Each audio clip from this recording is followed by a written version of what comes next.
Oh, yeah, so it's getting pretty cold. It's getting pretty cold now, so I'm gonna keep reading just to keep my mind occupied, and I just want to get this book pretty much done with, you know? The youth, chapter 7. The youth cringed as if discovered in a crime. By heavens, they had won after all. The imbecile lion had remained and become victors. He could hear cheering. He lifted himself up upon his toes and looked in the direction of the fight. A yellow fog lay wallowing on the treetops. From beneath it came the clatter of musketry. Hoarse cries told of an advance. He turned away, amazed and angry. He felt that he had been wrong. He had fled, he told himself, because annihilation approached. He had done a good part in saving himself, who was a little piece of the army. He had considered the time, he said, to be one in which it was the duty of every little piece to rescue itself if possible. Later, the officers could fit in the little pieces together again and make a battlefront. If none of the little pieces were wise enough to save themselves from the flurry of death at such a time, why then, where would be the army? It was all plain that he had proceeded according to the very correct and commendable rules.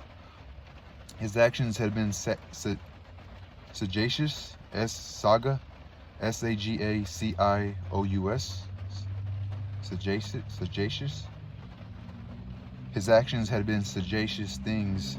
They had been full of strategy. They were the work of a master's legs. Thoughts of his comrades came to him. The brittle blue lion had withstood the blows and won.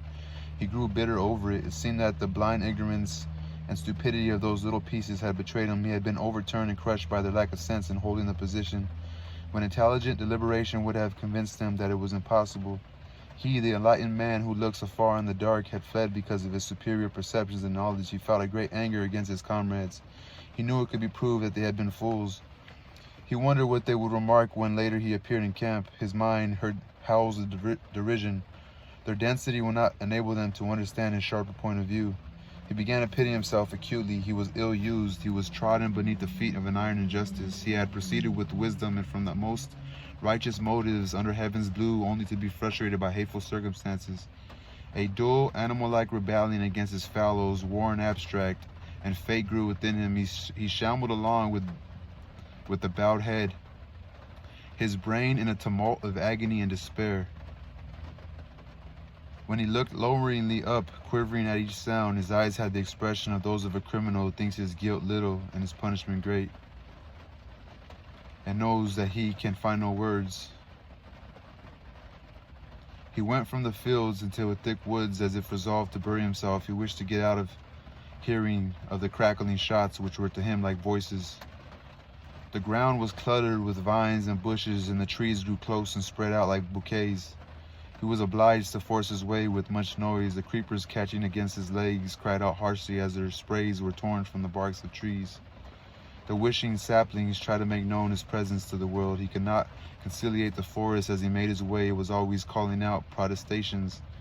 When he separated embraces of trees and vines, the disturbed foliages waved their arms and turned their face leaves toward him.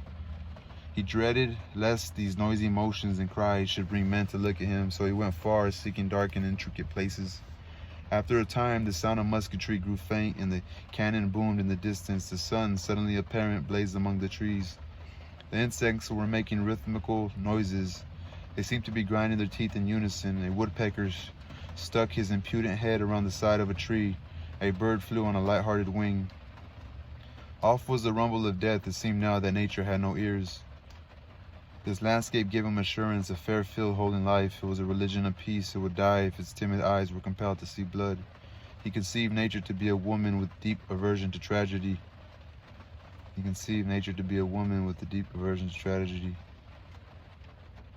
He threw a pine cone at a jovial squirrel, and he ran with chattering fear. High in a treetop he stopped, and poking his head cautiously from behind a branch, looked down with an air of trepidation. The youth felt triumphant at this exhibition. There was a law, he said. Nature had given him a sign. The squirrel, immediately upon recognizing danger, had taken to his legs without ado. He did not stand stolidly, bearing his fury belly to the missile, and die with an upward glance at the sympathetic heavens. On the contrary, he had fled as fast as his legs could carry him, and he was but an ordinary squirrel too, doubtless no philosopher of his race. The youth wended, feeling that nature was of his mind. She reinforced his argument with proofs that lived where the sun shone. Once he found himself almost in a swamp, he was obliged to walk upon bog tufts and watch his feet to keep from the oily mire Pausing at one time to look about him, he saw, out at some black water, a small animal pounce and it emerged directly with a gleaming fish. The youth went again into the deep thickets. The brushed branches made a noise that drowned the sounds of cannon. He walked on, going from obscurity into promises of a greater obscurity. At length he reached a place where the high, arching boughs made a chapel. He softly pushed the green doors aside and entered. Pine needles were a gentle brown carpet. There was a religious half-light. Near the threshold he stopped, horror-stricken at the sight of a thing. He was being looked at by a dead man who was seated with his back against a column-like tree. The corpse was dressed in a uniform that once had been blue but was now faded to a melancholy shade of green. The eyes, staring at the youth, had changed to the dull hue to be seen on the side of a dead fish. The mouth was open, its red had changed to an appalling yellow. Over the gray skin of the face ran little ants. One was trundling some sort of a bundle along the upper lip. The youth gave a shriek as he confronted the thing. He was for moments turned to stone before it. He remained staring into the liquid-looking eyes. The dead man and the living man exchanged a long look. Then the youth cautiously put one hand behind him and brought it against the tree. Leaning upon this, he retreated step by step with his face still toward the thing. He feared that if he turned his back, the body might spring up and stealthily pursue him.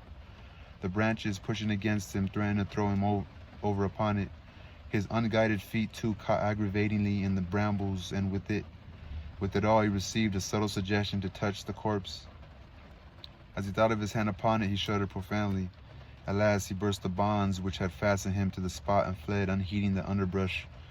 He was pursued by a sight of the black ants swarming greedily upon the gray face and venturing horribly near to the eyes. After a time he paused and, breathless and panting, listened. He imagined some strange voice would come from the dead throat and squawk after him in horrible menaces. The trees about the portal of the chapel moved soughingly into a soft wind. The trees about the portal of the chapel moved soughingly in a soft wind. Soughingly, S-O-U-G-H-I-N-G-L-E. A sad silence was upon the little guarding edifice. Okay, that was the end of 7.